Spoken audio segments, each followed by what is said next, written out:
Rotary school and college কর্তৃক আয়োজিত online class 2021 উপলক্ষে অত্র প্রতিষ্ঠানের নবম শ্রেণীর সকল শিক্ষার্থীদের জানাচ্ছি আন্তরিক শুভেচ্ছা।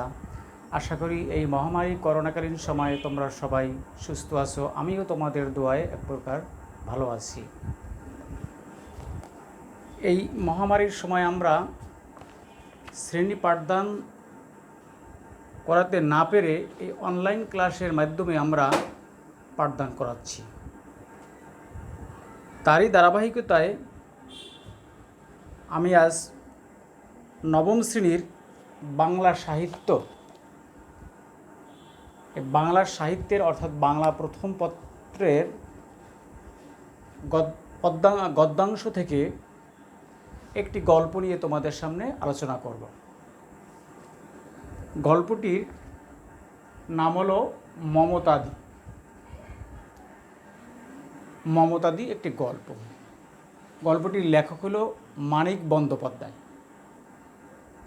তো গল্পটি আলোচনার পূর্বে কতগুলি বিষয় আছে যেগুলি আমাদের ধারাবাহিকভাবে আলোচনা করতে হবে।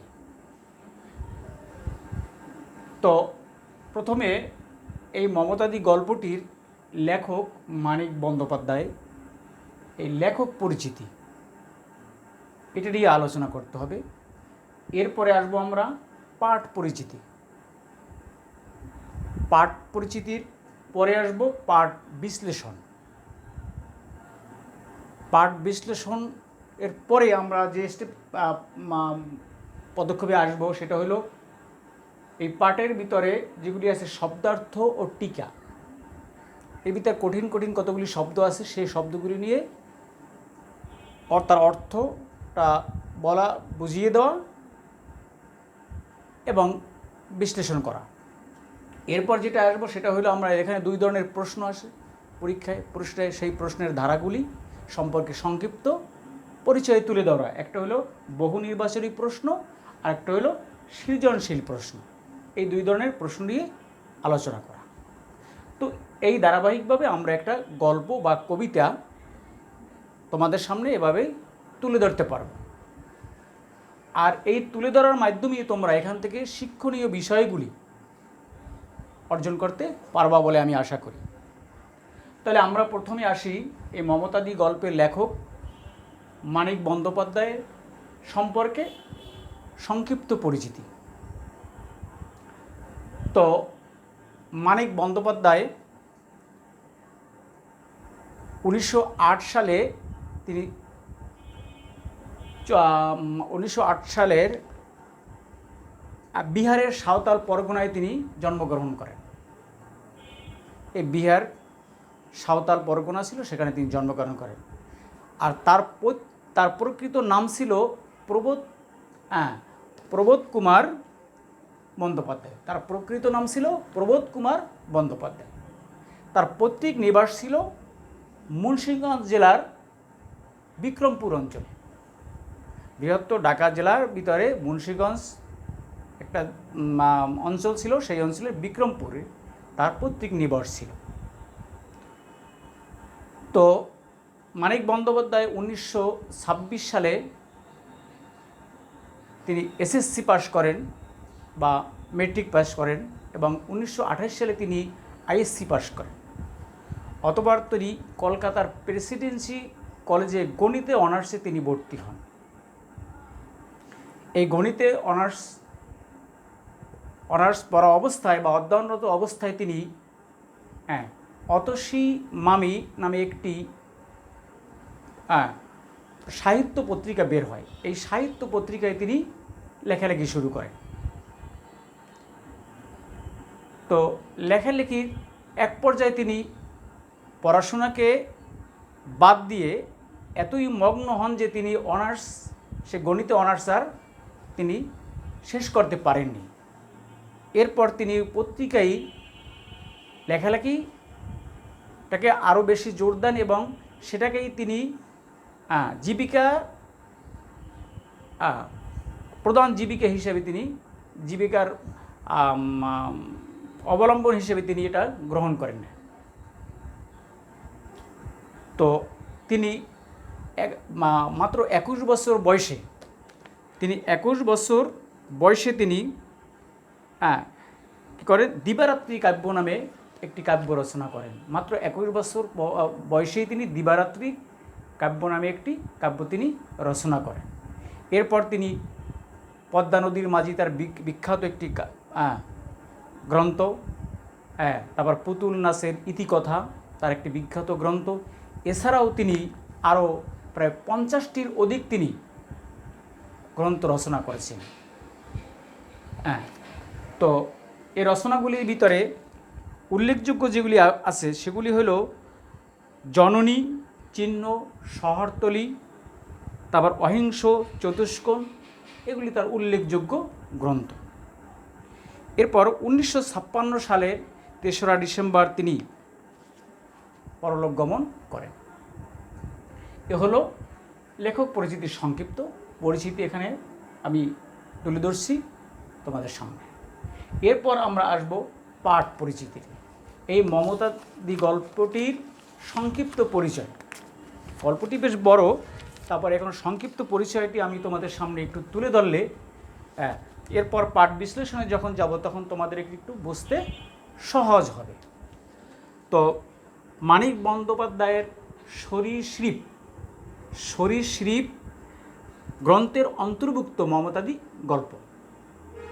মানিক বন্দ্যোপাধ্যায়ের সরীসৃপ গ্রন্থের অন্তর্ভুক্ত হলো এই মমতাদি গল্পটি। এটা তোমরা মনে রাখবা, কারণ কোন গ্রন্থের অন্তর্গত এটা কিন্তু পরীক্ষায় আসে।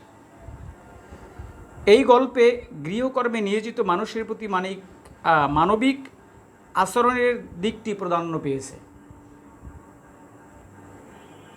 স্কুল পড়ুয়া একটি ছেলে যখন দেখে তাদের বাড়িতে মমতাদি নামে এক গৃহকর্মী আসে, তখন সে আনন্দিত হয়। এই গৃহকর্মীর নাম ছিল মমতাদি। তাকে নিজের বাড়ির একজন বলে ভাবতে শুরু করে এই ছেলেটি হইল ওই মমতাদি যে বাড়িতে কাজ নাই সেই বাড়ির ছোট কর্তা বা বাড়ির ছেলে। মমতাদির সংসারে অভাব আছে বলে মর্যাদা সম্পন্ন ঘরের নারী হয়েও তাকে অপরের বাড়িতে কাজ নিতে হয়। এই আত্মমর্যাদাবোধ তার সবসময় সমুন্নত ছিল। সে নিজে যেমন আদর ও সম্মান প্রত্যাশী, তেমনি অন্যকেও স্নেহ ভালোবাসা দেওয়ার ক্ষেত্রে তার মধ্যে দ্বিধা ছিল না। তিনি নিজে যেমন স্নেহ আদর দিতে অন্যকে দ্বিধা করতো না, আর তিনি অন্যের কাছ থেকে নিতেও তেমন প্রত্যাশী ছিলেন।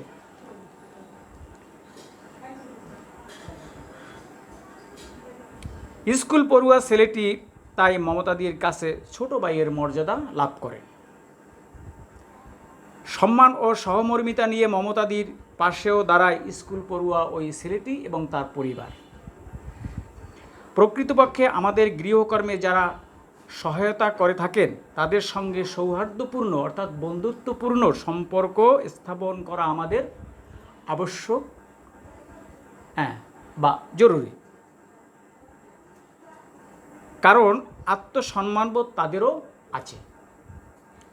মমতাদি গল্পটি আমাদের এই শিক্ষা দেয় যে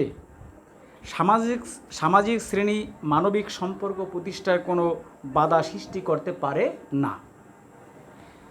যে কোনো পেশার যে কোনো মানুষকে দেখতে হবে শ্রদ্ধা ও মর্যাদার দৃষ্টিতে। এটি হলো গল্পটির মূল শিক্ষণীয় বিষয়। এটি হলো গল্পটির মূল শিক্ষণীয় বিষয়। এরপর আমরা চলে যাব কোনটায়? পাঠ পরিচিতি আমাদের হয়ে গেল। এরপর আমরা চলে যাব পাঠ বিশ্লেষণে। পাঠ বিশ্লেষণে আমি প্রতিটি বাক্য তোমাদের সামনে বোঝাবার চেষ্টা করব। তোমরা এটা মনোযোগ সহকারে শুনবা এবং বোঝার চেষ্টা করবা। আর এখানে কিছু কিছু শব্দ আছে, কঠিন কঠিন শব্দগুলিও সাথে সাথে আমি অর্থটা বলে দেব, এটাও তোমরা দেখে নেবে। শীতের সকাল। রোদে বসে আমি স্কুলের পড়া পড়ছি, মা কাছে বসে ফুলকপি কুটছেন। ওই বাড়িওয়ালার ছেলের কথা বলা হচ্ছে। সে করছে কি, শীতের সকালে একদিন বসে বসে সে স্কুলের পড়া পড়ছে, আর মা পাশে বসে কী করছে, ফুলকপি কুটছে। সে এসেই বলল, আপনার রান্নার জন্য লোক রাখবেন? আমি ছোট ছেলে মেয়েও রাখব। সে বলতে ওই মমতাদি, তার নাম ছিল মমতা। এই মেয়েটির বয়স ছিল 23 বছর। তো তাকে মহিলাও বলা যায় বা একটা মেয়েও বলা যায়। তো সে এসে কী করলো, ওই শীতের সকালে এসে ওই ছেলেটির মাকে, অর্থাৎ যিনি বাড়িওয়ালি, তাকে বলল যে আপনারা কি লোক রাখবেন, কাজের লোক রাখবেন?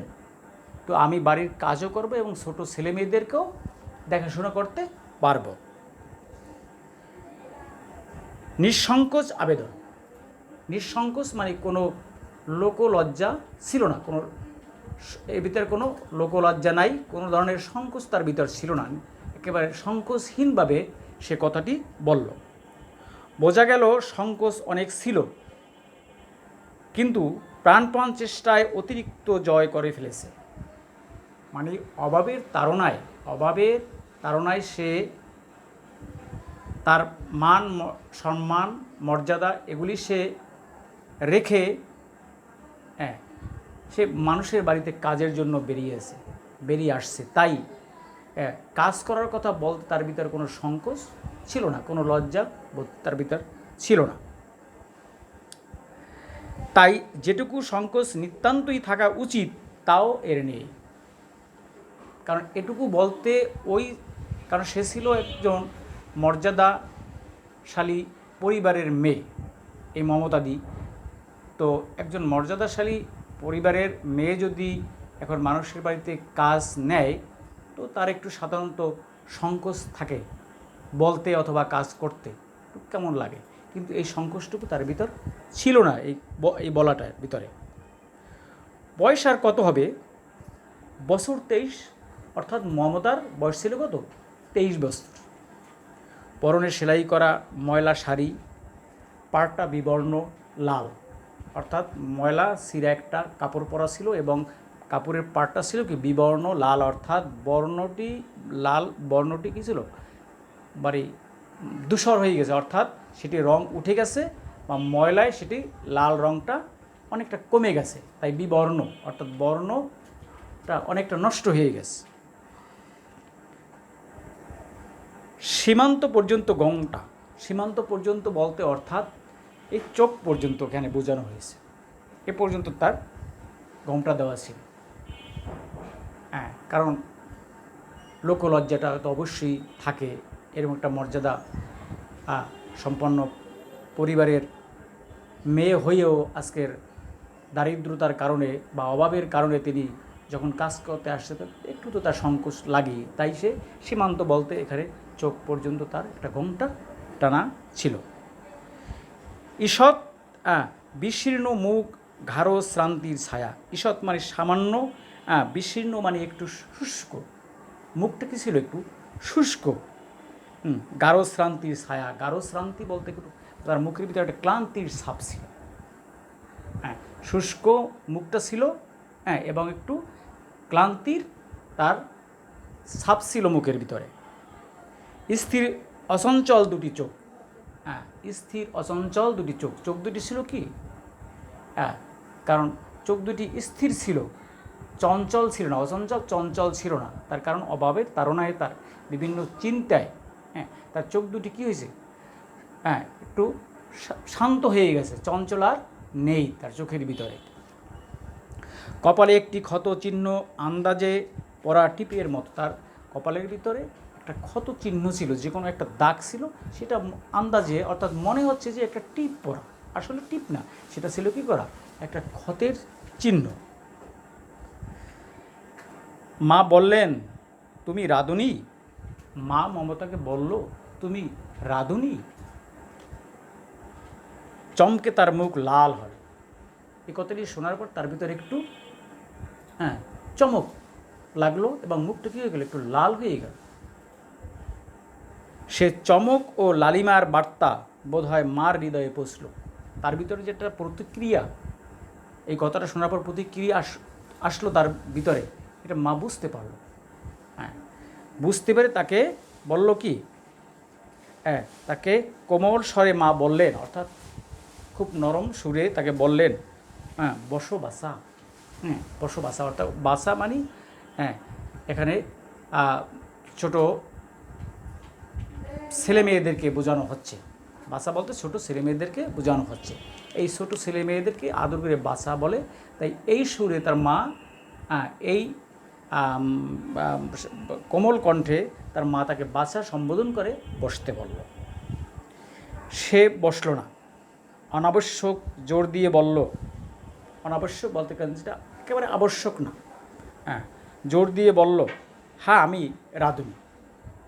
সে বলল, কে বলল? মমতাদি বলল যে হ্যাঁ আমি রাঁধুনি। হ্যাঁ, আমায় রাখবেন? আমি রান্না ছাড়া ছোট ছোট কাজও করব। আমি কি করব? রান্না ছাড়া আরও যতগুলি সংসারের ভিতরে ছোট ছোট কাজ আছে সেগুলি আমি করে দেব। মা তাকে জেরা করলেন। মা তাকে কী করলেন? জেরা করলেন। জেরা অর্থাৎ একটার পর একটা প্রশ্ন তাকে করলেন এবং সেগুলির উত্তর তার কাছ থেকে নিলেন। হ্যাঁ, দেখলাম সে বাড়ি চাপা। অর্থাৎ এখানে বাড়ি চাপা বলতে যে প্রশ্নটা মা তাকে করছে সেইটুকুই সে উত্তর দিচ্ছে, এর বেশি সে কথা বলছে না এবং বাড়তি কোনো কথাও তাকে বলছে না। এই জন্য তাকে বোঝানো হচ্ছে যে বাড়ি চাপা, অর্থাৎ যেটুকু তার মা প্রশ্ন করতেছে এর বেশি সে উত্তর দিচ্ছে না আর বাড়িয়েও কিছু বলতেছে না। মার প্রশ্নের ছাকা জবাব দিল, অর্থাৎ ঠিক ঠিক যেটি প্রশ্ন করেছে সেটি একেবারে সঠিক সঠিক উত্তর সে দিল। নিজে থেকে একটি কথা বেশি কইল না, সে কোনো কথা বাড়িয়েও বলল না এবং নিজে থেকে কোনো কথা সে অন্যরকম করেও বলল না। সে বলল তার নাম মমতা। তখন সে কি বলল? তার নাম মমতা। আমাদের বাড়ি থেকে খানিক দূরে জীবনময়ের গলি, অর্থাৎ ওই ছেলেটির যেখানে কাজের জন্য গেছে ছেলেটির বাড়িতে, তাদের বাড়ি থেকে খানিক দূরে, সামান্য দূরে, কোথায়? জীবনময়ের গলি নামে একটা গলি আছে, অর্থাৎ সরু পথ। সেই পথের ভিতরে 27 নম্বর বাড়ির একতলায় সে থাকে, অর্থাৎ একতলা বাড়িতে সে থাকে। তার স্বামী আছে আর একটি ছেলে আছে। স্বামী আছে আর একটি মাত্র ছেলে আছে। 3 জনের পরিবার নিয়ে সে ওই 27 নম্বর বাড়িতে থাকে। হ্যাঁ, জীবনময় গলি 27 নম্বর বাড়িতে থাকে। স্বামীর চাকরি নেই 4 মাস, সংসার আর চলে না। তাই পর্দা ঠেলে উপার্জনের জন্য বাইরে এসেছে। এখানে পর্দা ঠেলে বলতে অর্থাৎ আমাদের সমাজে মহিলারা, বিশেষ করে মেয়েরা, তারা একটু নিজ পরিবারের বাইরে কোথাও বের হয় না, বের হয়ে কাজবাজ করে না। যদিও বর্তমান এখন এই যুগে করতেছে, কিন্তু ওই সময়টায় লেখক যখন গল্পটা বলছে তখন একটু রক্ষণশীল পরিবার ছিল সবগুলি। কারণ মহিলারা বেশি ঘরের বাহিরে, অন্তঃপুরের বাহিরে তারা যে কাজবাজ করতো না। এখন অভাবের তাড়নায় সেই নিজের অন্তঃপুর ছেড়ে, অর্থাৎ সংসার ছেড়ে সে অন্যের বাড়িতে কাজ নিয়েছে। এটাকেই বলা হয়েছে যে পর্দা ঠেলে সে কোথায় বের হয়েছে? হ্যাঁ, উপার্জনের জন্য বাইরে এসেছে। এই তার প্রথম চাকরি। মাইনে সে তা জানে না। এই প্রথম সে চাকরি নিচ্ছে সেখানে এই বাড়িতে, এবং মাইনে কত দেবে সেটাও সে জানে না। দুবেলা রেঁধে দিয়ে যাবে কিন্তু খাবে না। দুবেলা কী করবে? পাক করে দিয়ে যাবে আর অন্যান্য কাজ যেগুলি আছে সব গুছিয়ে দিয়ে যাবে, কিন্তু সে খাওয়া দাওয়া করবে না। 15 টাকা মাইনে ঠিক হলো। কত টাকা? 15 টাকা মাইনা ঠিক হলো। তাকে 15 টাকা দেওয়া হয়েছিল। সে বোধহয় টাকা 12 আশা করছিল। সে মনে করছিল যে 12 টাকা, সম্ভবত 12 টাকা আমার বেতন টেতন দিবে এই ধরনের, কিন্তু সেখানে তাকে আরও বাড়িয়ে কত? 15 টাকা দেওয়া হলো। তো কৃতজ্ঞতায় 2 চোখ সজা হয়ে উঠল। এই যে তার আশার চেয়ে একটু বেশি বাড়িয়ে তার বেতন ধরা হইল, এই জন্য তার তার চোখ দুটি কি আনন্দে সজল, অর্থাৎ আনন্দিত হয়ে তার চেহারার ভিতরে একটা ছাপ আসলো আনন্দের। কিন্তু সমস্তটুকু কৃতজ্ঞতা সে নীরবেই প্রকাশ করল, কথা কইল না।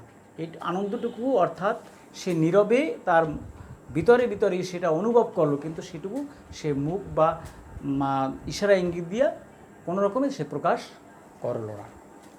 মা বললেন, আচ্ছা তুমি কাল সকাল থেকে কাজে এসো।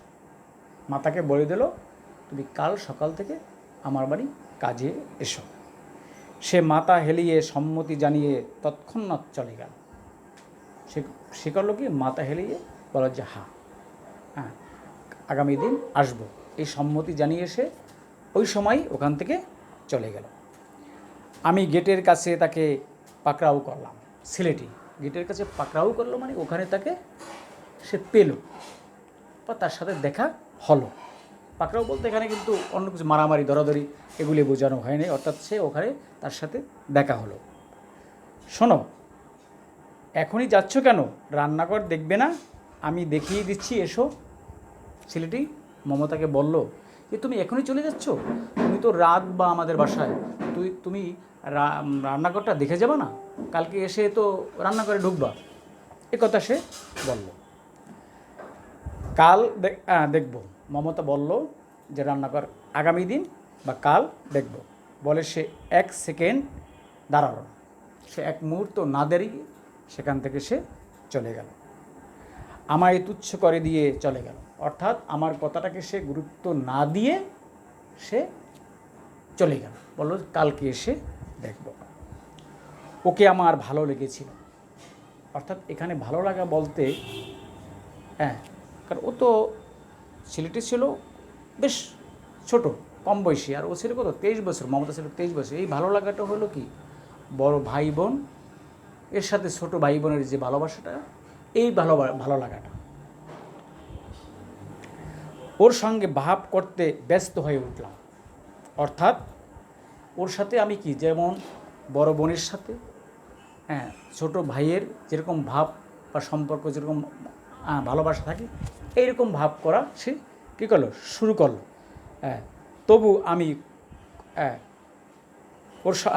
তবু আমি ক্ষুণ্ণ হয়ে মার কাছে গেলাম।